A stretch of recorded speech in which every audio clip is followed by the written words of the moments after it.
Salve, salve, turma, tudo bem? Hoje a gente está nessa aula 6, em que a gente está falando sobre estratégias de apresentações acadêmicas em inglês. Essa aula é muito importante porque ela passa pelo texto e passa também por posicionamento, né? Como que a gente se coloca na hora de fazer uma apresentação de um trabalho acadêmico, né? O que que muda quando o conteúdo é em inglês? Enfim, uma aula bem rica, bem interessante para a gente abordar aspectos fundamentais aqui da apresentação, né? Bom, indo para o objetivo em si da própria aula, a gente vai tentar compreender a estrutura básica de uma apresentação acadêmica, como que você desenvolve as habilidades de linguagem corporal e contato visual adequado para fazer as apresentações. Outro ponto importante é expressões úteis em inglês, né, para momentos diferentes da sua apresentação. Vamos ver algumas técnicas para criar slides eficazes para apresentações acadêmicas e também desenvolver estratégias para lidar melhor com perguntas ao longo da apresentação. Perfeito? Bom, quando a gente pensa na apresentação acadêmica, basicamente, na estrutura, ela tem a introduction, né, que é a introdução, e você faz a saudação, fala dos objetivos, o tema que você vai abordar e dá um layout geral, né, uma visão geral do que vai ser abordado. Depois vem o main body, né, que é o desenvolvimento, o corpo dessa apresentação. Então, quais são os pontos principais, em ordem, né, lógica. Cada ponto, né, você vai trazer evidências, explicações ou corroborações para ele. Transições bem claras, né? Então, agora eu vou falar sobre movendo agora, moving on to now let's talk about, agora vamos falar sobre, né? Então, sempre usando expressões que sinalizem que você está passando de um estágio para o outro da apresentação. Isso é muito importante. A conclusão, a mesma coisa. Além de resumir os pontos, é importante que você use também expressões que sinalizem que você está retomando, né, aquele eixo central, a tese central do argumento, as implicações desse trabalho que você apresentou e também sugestões para outras pesquisas. E aí tem a última parte, que é o Q&A, né, perguntas e respostas. Então, muito importante ter essa estrutura com esses 4 blocos muito bem definidos, muito bem estruturados, né? E o tempo dessas apresentações, ele varia entre 10 e 20 minutos, né? Nunca são muito longas, né? Então, isso é legal porque é tão objetivo que não tem como se perder nessa apresentação. Agora, dicas gerais, né? É importante praticar bastante antes, como a gente faz com pitch, né? Por exemplo, cronometrar o tempo, porque às vezes a gente nervoso, a gente pode ou falar muito rápido e rápido demais a apresentação, ou o contrário, tender a ficar muito devagar para poder respirar, para poder ficar calmo, mas a gente acaba, enfim, avançando muito no tempo. Ponto importante é o contato visual durante a apresentação. Esse é um ponto que eu precisei trabalhar muito, que para mim era uma grande dificuldade. E falar num ritmo, né, como eu estava dizendo, moderado, nem muito rápido, nem muito lento. E a linguagem corporal é fundamental também para o público entender quais informações são mais importantes. Então, inclinando o corpo para frente, usando os braços, né, e a mão ali para separar temas, né, importantes. A pessoa vai vendo pelo teu gesto que você está elencando elementos ali importantes, né? Então, o corpo todo é útil e deve ser, né, utilizado durante a apresentação, e não apenas a fala. Porque eu vejo muita apresentação que o conteúdo é incrível, mas a pessoa às vezes fica parada, igual um repórter, né? E isso não envolve, né, o público. Então a gente precisa realmente gesticular, se movimentar, olhar os olhos das pessoas. Isso é fundamental para cativar o público. Agora, a linguagem corporal, como eu estava dizendo, ela tem alguns elementos importantes a gente colocar aqui. A postura, né, ereta é fundamental, até para passar seriedade. Gestos naturais, nem, não são uma coisa muito, como é que eu vou dizer, frenética, né? Porque desconcentra o público também. Muita movimentação vai desconcentrar. Então, o ideal é que sejam movimentos lentos. Essa movimentação pelo espaço é fundamental também para trazer o público para você. Pode não parecer, né? Mas isso também é língua, né? A língua, ela, além do que você está falando, é a maneira como você se coloca também. Então, o curso, né, do inglês instrumental, ele é muito interessante, na minha opinião, por isso. porque ele te instrumentaliza em geral, na forma de se expressar, na forma de se colocar, na forma de se apresentar. Tudo é colocado. Eu só não vou entrar muito nessa forma de se apresentar, porque isso é muito pessoal. E nessa altura que a gente está, que é a fase acadêmica, ainda não existe um código, né? Isso vai se fechar mais quando você já estiver no mercado de trabalho, porque dependendo da empresa, da organização, do mercado que você for atuar, vai ter um código específico. Então, nem cabe muito entrar aqui nessa coisa, por exemplo, de dress codes, né, do código de vestimenta, porque, enfim, cada um de vocês vai ter um código completamente diferente. Só para dar um exemplo, né, quando eu trabalhava na Shell, na época, 2015, o código era que os homens tinham que ter a barba feita, por exemplo, né, e usar roupa social. As mulheres não podiam usar maquiagem pesada, né, aquele batom vermelhão, fortão, cabelo preso, enfim, cada empresa vai ter o seu dress code, né? Então, isso aqui eu não vou entrar porque não cabe. Movimentação, importante. Expressões faciais, né, que demonstram interesse, né, que você está entusiasmado pelo assunto. E o contato visual tem essa regra, né, 357, que eu acho legal. 3 a 5 segundos ali, você ter contato com uma pessoa antes de mudar para outra, né? Então é interessante isso, porque a pessoa se sente de fato importante naquele momento. Isso é muito interessante. Eu comecei a praticar essa regra e vi que no final, uma coisa, vocês vão observar isso também.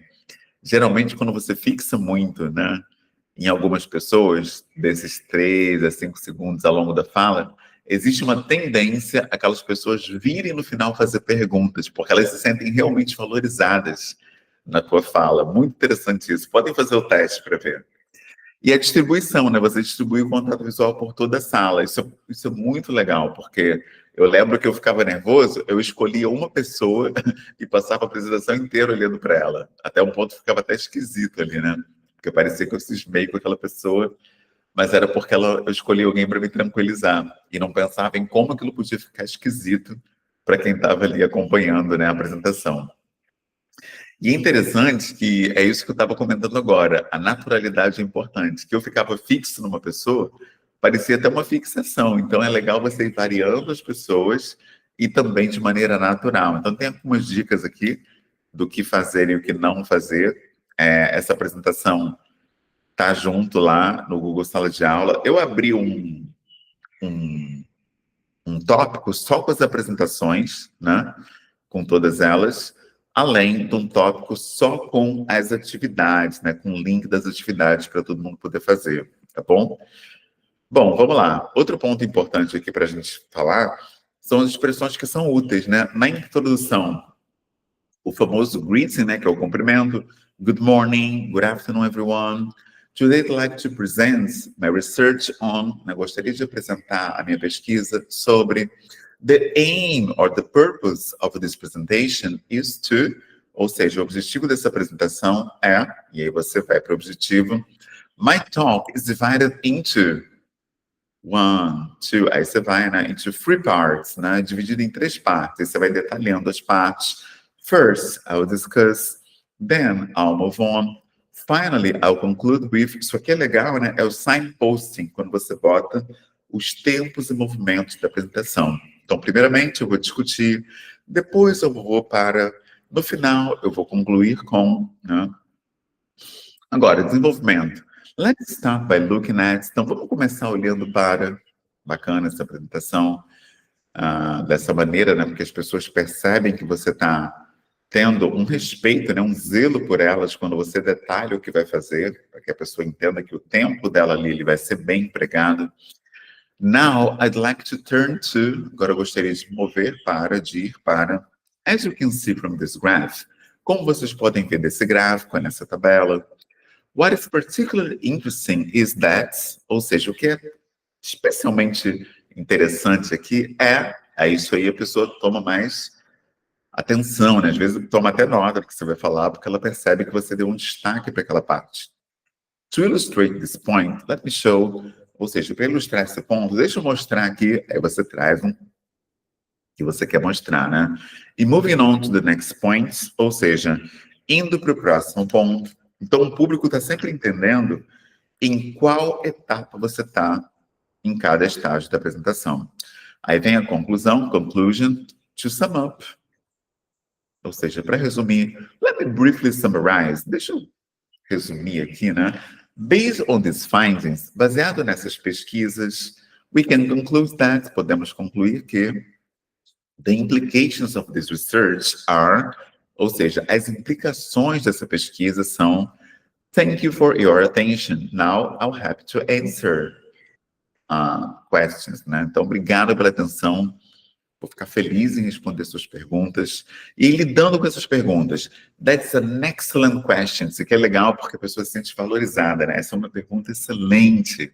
Ou então, if I understand correctly, you are asking about, ou seja, se eu estou entendendo corretamente, você está perguntando sobre, isso aqui é legal para parafrasear, para ver de fato se você entendeu o que a pessoa perguntou. A próxima também é interessante. I'm afraid I don't have that information right now. Que é quando você não souber o que dizer, você não inventar. Você assumir ali que não tem essa informação, mas que vai pesquisar, que é a segunda parte. But I'd be happy to look into it. Ou seja, mas eu ficaria feliz de pesquisar o tema. Perhaps I didn't make myself clear. What I meant was... Isso aqui é legal, né? Talvez eu não tenha me feito, né? Claro, né? Me deixado claro, mas eu quis dizer, isso aqui é bom para corrigir algum equívoco ali do público durante a sua apresentação, que às vezes a pessoa entende uma coisa que você não quis dizer e você tem a oportunidade de corrigir isso no final. I'm not sure I fully understand your question. Can you rephrase it? Ou seja, não tenho certeza que eu entendi exatamente sua pergunta. Você pode refazê-la, né? Reformular, por favor? Então, aqui a gente vai dar uma olhada no que é um slide eficaz. Para entender o que é um slide eficaz, é importante pensar no que é um slide ineficaz. Então, primeiro, ele vai ter muita informação, cheio de texto, cheio de citação. E, gente, ninguém vai ler isso, não tem como. Bota uma fonte só, o tema central e as informações de destaque que você quer enfatizar. Agora, se você bota muito texto, muito detalhado, as pessoas vão ficar perdidas e vão ficar tentando ler, não vão prestar atenção em você. Então, eu uso slides minimalistas. Até os que eu estou usando aqui nesse curso, eles estão com muitas informações, porque eu entendo que vocês, enquanto alunos, precisam de muitos dados, né, para ter ali um curso o mais rico possível. Mas, se isso fosse uma apresentação minha acadêmica, não teria metade dos textos que eu estou colocando aqui para vocês, né? Porque eu acho que realmente menos é mais quando o tema é apresentação, que você quer que as pessoas foquem em você e não no slide, né? Não na tela. Perfeito? Então, aqui as observações, né? Elementos visuais, né? Gráficos são bacanas, simplicidade, né? Cada slide, um conceito apenas, sem ficar muita coisa. Máximo de 6 pontos por slide, né? E 6 palavras por cada ponto, sabe? É um princípio até que o pessoal fala, o 6x6, que é o 6 por 6. O contraste e a legibilidade, é por isso que nesse slide nosso eu estou usando um azul escuro, né? Com a fonte branca, para poder chamar a atenção para o texto. A consistência visual, né? Que é o mesma linguagem, mesma identidade visual em toda a apresentação. Então, são pontos aqui bacanas para a gente levar em conta. Agora, quando a gente lida com as perguntas, tem algumas dicas que eu achei que era legal trazer. Manter o contato visual com a pessoa que está perguntando, agradecer pela pergunta, para ela se sentir valorizada, evitar uma linguagem defensiva, né, para o povo entender que você quer ali trocar mesmo, né, e não guerrear. E se preparar antecipadamente, porque às vezes vem perguntas complicadas. Eu passei por isso mês passado, estava apresentando, e aí veio uma pergunta sobre os tipos de herpes, né? Herpes zoster, herpes simplex. Eu não estava esperando aquilo. E aí a médica me confrontou falando, mas essa herpes não é uma IST. E eu nem tinha lido sobre tipos de herpes, né, e tudo mais. Mas ali como o tema era PSE, que é a Política de Saúde nas Escolas, eu até passei bem, porque não é minha área. Eu estava só citando, né, coisas que podem ser feitas, né, ações que podem ser feitas na escola, e aí não ficou embaraçoso para mim. Mas, assim, eu realmente não tinha estudado as ISTs quando esse tema veio na apresentação. Se fosse algo da minha área, aí sim seria algo complicado, né? Porque a sua área você precisa dominar na apresentação. Então é importante esse ponto aqui. E tem slides extras, caso surjam questões específicas, é legal também. Então você tem ali o slide de agradecimento, mas depois dele você traz alguns slides adicionais, caso perguntem sobre temas mais espinhosos da sua fala, tá bom? Então, dicas, né? Escutar atentamente, repetir a pergunta da pessoa, ser conciso e direto, lidar com a pergunta difícil de uma maneira que você seja transparente. Se não souber, prometer que vai pesquisar, deixar o teu contato para vocês trocarem após o evento. Eu faço muito isso, né? E outro ponto fundamental é gerenciar o tempo, né? Que geralmente a gente vê muita apresentação em que o final fica corrido porque não houve esse preparo. Agora, um modelinho aqui de prática guiada, né? Então, imagina, você é um estudante universitário que fez uma pesquisa sobre the impact of social media on academic performance, ou seja, o impacto das redes sociais no desempenho acadêmico. E aí você precisa apresentar isso de uma maneira preliminar ali, né? Então, a pesquisa descobriu, por exemplo, que estudantes que usam redes sociais mais de 3 horas por dia têm nota 15% mais baixas. O uso das redes sociais para fins acadêmicos, grupos de estudo, pode ter um efeito positivo. 70% dos estudantes verificam que as redes sociais, durante as sessões de estudo, é uma realidade, ou seja, eles dão ali uma olhada nas redes sociais enquanto estão estudando, uma taxa de 70%. E, por último, uma descoberta aqui é que os estudantes que desativam notificações durante o estudo relatam melhor concentração. E aí você apresenta isso de 3 a 5 minutinhos, né? Quem quiser fazer esse videozinho e mandar em formato de link lá na plataforma, no privado, enfim, tá super convidado, tá bom? Já tem agora os links para vocês entregarem as atividades, né? O próprio Google Sala de Aula é uma ferramenta para isso, então fiquem super à vontade, quem quiser fazer. E aqui tem algumas perguntas que são os exercícios dessa aula, e aí eu vou deixar o gabarito também no Google Sala de Aula, tá bom? Quem tiver dúvidas, perguntas, fica super à vontade para tirar ao longo da semana. Na verdade, até dezembro, né? Eu vou intensificar agora o uso do Google Sala de Aula.